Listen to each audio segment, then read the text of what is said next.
Well, we're back for DIY speaker building, and we've got our glued up box all cured, ready to go to start doing the finishing work on it.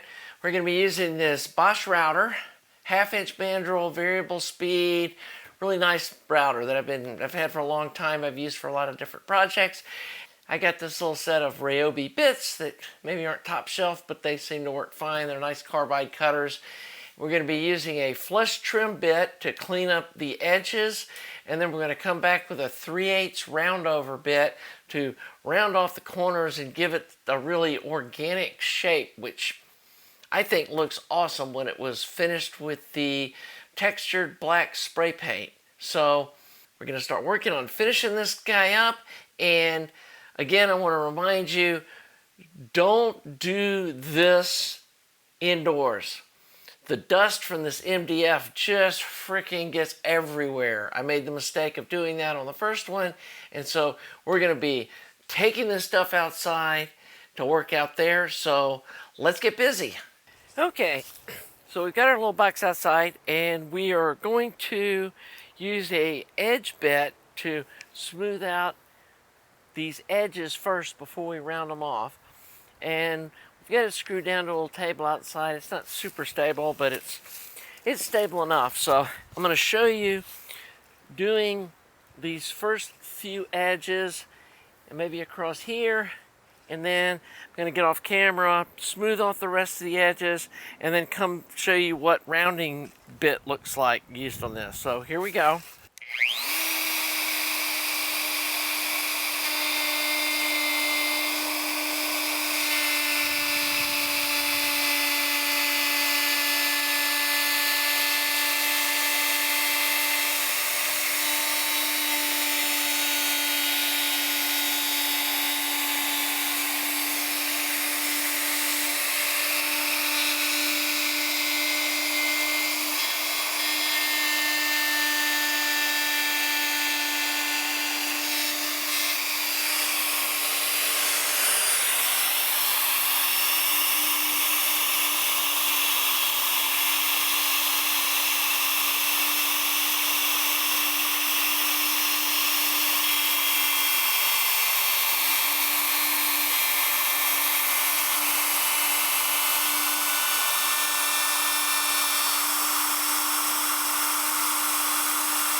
And that just gets this edge here that was overhanging. The little ball bearing runs on this surface, and that's just getting this all level.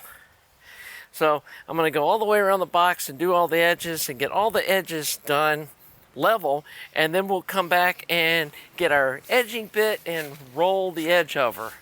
Okay, so we have the edges all squared off, and now we're going to use a bit like this. It's called a round over bit. That's going to put the curved edges around all four sides of the box. And so right now you can see these are nice sharp edges. And when we come in with this bit, and it's just going to make nice soft round edges all the way around it. So let me switch the bit out, and I'll show you cutting off a couple of edges, and then we'll do the rest of this off camera and we'll be ready for the next step. Okay, now we got our round over bit in, and obviously you want to wear dust protection, eye protection, ear protection, everything while you're doing this. I'm not going to get into a whole long woodworking safety thing, but those are kind of the three basics. You definitely don't want to be breathing this MDF dust, even if it's outdoors. The stuff's just really nasty, so make sure you're wearing a mask and have some eye protection so this stuff doesn't get in your eyes either. And here we go, we're fixing to round off the edges of this box.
there we go.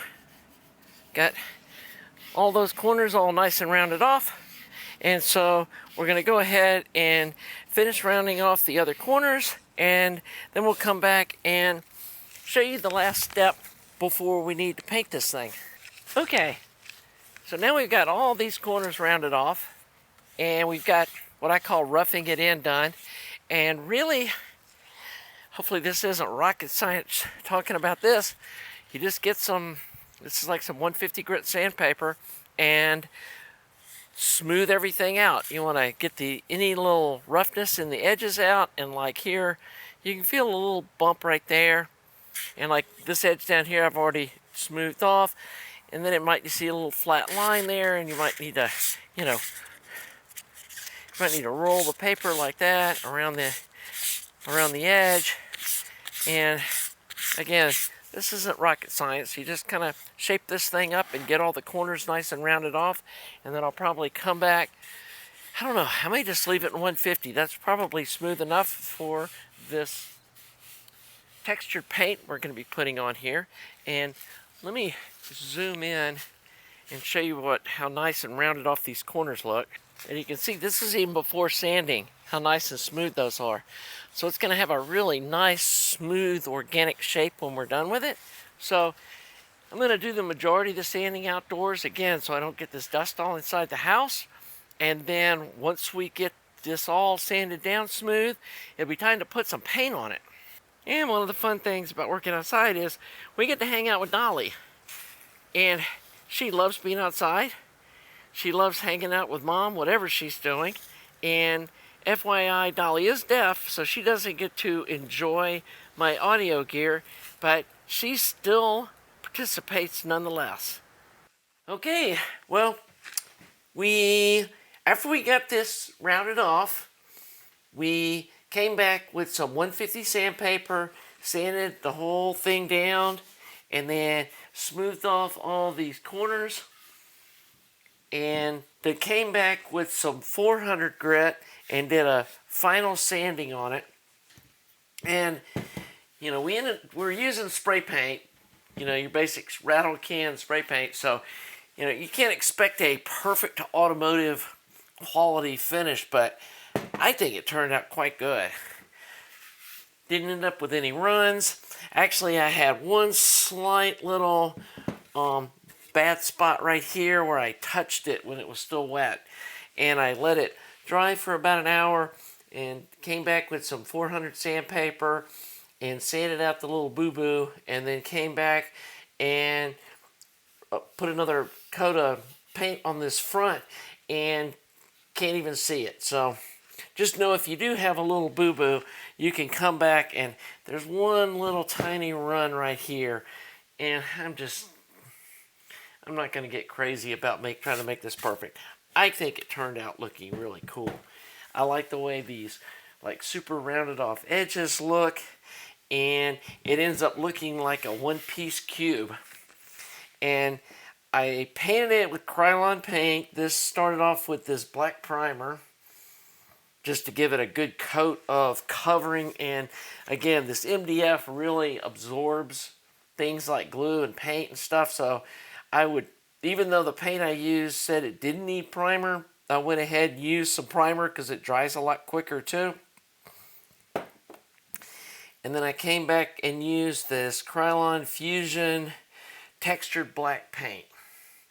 And it's almost got like a powder coated look to it, which I just think it looks cool.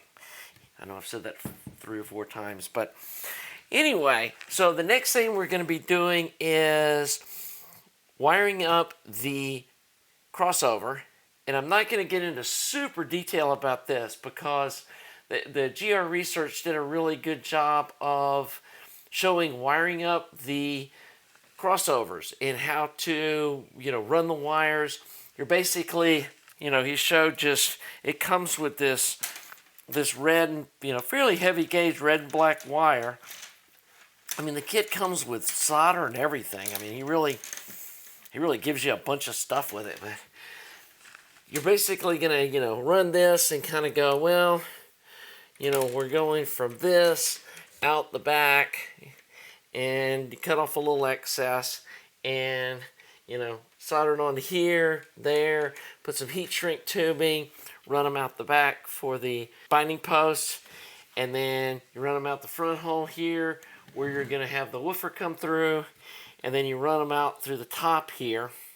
It's interesting that he does have the tweeter wired in reverse polarity, and not going to even begin to explain to you why he did that. I'm leaving that to the experts. Obviously, he wanted it wired up in reverse polarity for a reason. It was part of the way the crossover was dialed in. So we're going to follow his instructions and go ahead and get the wiring prepped on the crossover, and then I'll show you about putting the fiberglass insulation inside it and button this thing up. I think I'm going to go ahead and screw this down off camera too. Like I showed you, I got the holes in the bottom pre-drilled for these 4 mounting screws, and it's kind of a pain getting in here with a screwdriver with this because it's got this divider here, or this dowel pin that goes across to help brace it. I'm not going to have you guys watch me suffer through that. So anyway, let me get the crossover bolted in and sticking the drivers in it, and then we'll be done with this build. Okay, so we got some fiberglass insulation, and we put it over all of the exposed surfaces inside. On top of the crossover, on each side, you'll have to split it to go around this dowel pin. But the wires will come around on this side. I've pulled the wires for the woofer up here on this side, and we're gonna probably cross them like that and solder them onto the woofer. And because it's gonna go in sideways, and the speaker terminal is here on the side. And the other thing that I did is I cut off the tabs here on the top, there, and there, so that it'll slip down in the cabinet a lot easier. So the next thing we're going to do is we're really ready to drop the speakers in, and we're done. So one of the things I do is I get a little nail polish and I mark which one's the positive. And on this speaker, the tweeter gets wired up in reverse phase. So we're going to hook the white up to the positive, and the red is going to go to the negative on the tweeter. But I think I'm going to go ahead and solder these 2 terminals on next, and have these wires kind of come out and turn it on its side like this, and we're gonna solder this positive one on first. Come in with my big old school soldering gun, and we want to get this nice and hot, tin up the tip, and come in here and solder the positive side on, and come over here to the other side, solder this one on, and drop that one in, just like that. And we want to rotate it till it's in place like that, and it comes with these Torx screws, so you're going to need some sort of a Torx driver, and these are pretty handy. Gets all your different sizes that you'd normally use in one little tool, and run these in. And be careful this doesn't slip off and poke a hole in your speaker, because you're this close to being finished, that would be quite painful to be here right at the end and jab a hole through your driver or the foam with your Torx driver. We'll say whoever makes these flat packs for him, they do a really good job of accurately machining all this MDF. And honestly, I don't know if I could do anywhere close to this nice trying to do it myself. And there we go. Yep. Now, the last thing we got to do is hook up these two wires. And again, we're putting it 180 out of phase. And so we want to solder the negative side onto that lead and the positive on the other. And let's do one side at a time.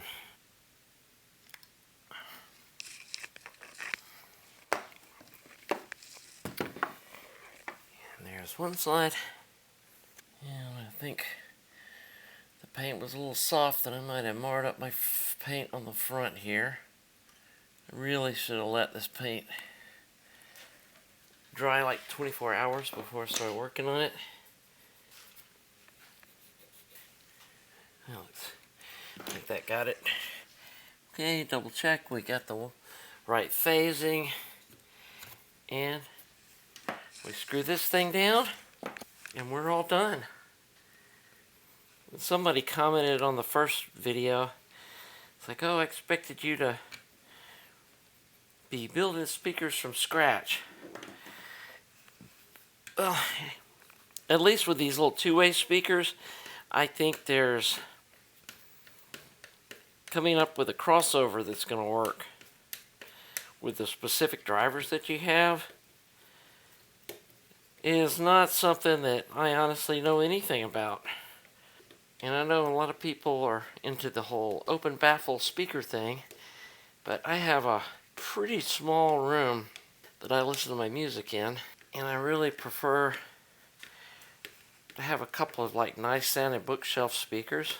So at least for now, that's kind of what we're going to be sticking with, is trying out different kinds of these smaller speakers. And I'm not expecting these to outperform like my RP600Ms. Well, for one thing, they're about half the size. But it is going to be interesting to hear what these sound like compared to my small ported clip speakers.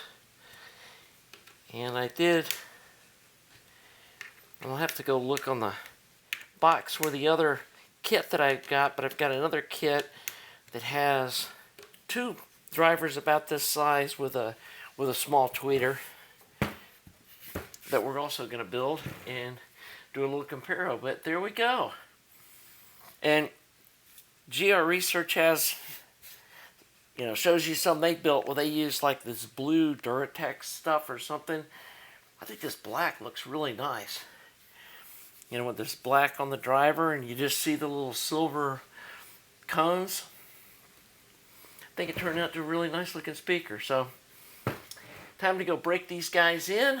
Since I've already built one of them and I haven't really listened to it a whole lot, I'm going to hook these pair up to probably my 300B amp and blast some B52s and some stuff that's got some bass to really work this woofer and try to break in the speakers before I try to do any kind of review on them. So, time to wrap up this video.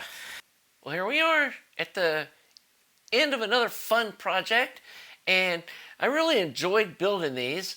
I've done some woodworking in the past, and so that is something I have a little bit of experience with, but not a lot. I don't know if I would try to build something like this from scratch, especially with the tools that I have here. I don't have, table saw or any of that kind of stuff. I I'm just not sure how that would turn out. Plus, I think there's a lot of science and probably some black art too to speaker design and getting speakers to play well together and understanding the drivers and the nuances with them. And there's probably a lot of trial and error. And I do enough of that with tube amplifiers. And so I think, at least for now, I'm going to stick with playing with kits like this. Like I said, I got another pair of speakers that have a very similar construction technique. Probably not going to do a series on building that pair, although I may, do a little bit of video of the internals and the crossover network and those sorts of things so that we can compare these two to those two, and then also want to compare them to like some commercially available, lower end clip speakers that are around the same price point that are pre-built that you don't have to do anything. But to me, part of this is just the fun of building stuff. And even if they cost the same and, especially if they sound the same or better, I love having DIY speakers that I can say, hey, I built those. And I think that's part of what you guys are watching this channel for. So I hope you've enjoyed this series. It's only a couple of videos, so it wasn't a whole lot to watch. But I still think it was fun. And hopefully you've learned a few tips. And I'm going to put some video links to the GR Research videos that show the wiring and stuff in the insulation inside and some other things that I didn't cover, but he really didn't do much about the cabinets themselves. And so that was something that I wanted to show you was, the assembling the cabinets part that he kind of skipped over. And he does sell pre-assembled cabinets if you don't want to, assemble the flat pack, but it saves $100 and you can go out and buy some clamps and the tools you need to build this for way less than $100. And then you have those tools to use in the future for other projects. So, I don't think I would spend the money doing that. And I think these spray bond black speaker cabinets look better than the expensive fancy wood grain ones that he sells. And so it's up to you how you want to do it. But again, I'm not telling you to go build these or buy these yet because I haven't listened to them. I need to run them in and break them in. Speakers definitely need to be broken in. So I need to run these things in for a couple of weeks before I start doing any kind of judgment on what they sound like. So until then, hold off, guys. Just because I built these doesn't mean that Skanky's given the endorsement. So again, if you're enjoying my channel, please subscribe. Please like the video, and we'll see you soon for more audio fun. Have a great day.